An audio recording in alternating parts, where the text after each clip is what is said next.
శివలింగం వేడెక్కకూడదు కాబట్టి ధారాపాత్ర పెడతారు, అదే చంద్రబింబం.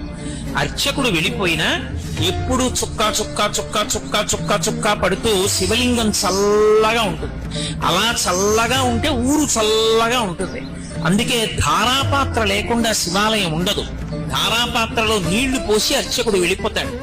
అది దేనికి గుర్తు అంటే చంద్రబింబం నుంచి కరిగి పడుతున్నటువంటి అమృతం చేత తడిసిపోయినటువంటి బ్రహ్మాండ స్వరూపుడైనటువంటి పరమశివునికి గుర్తని.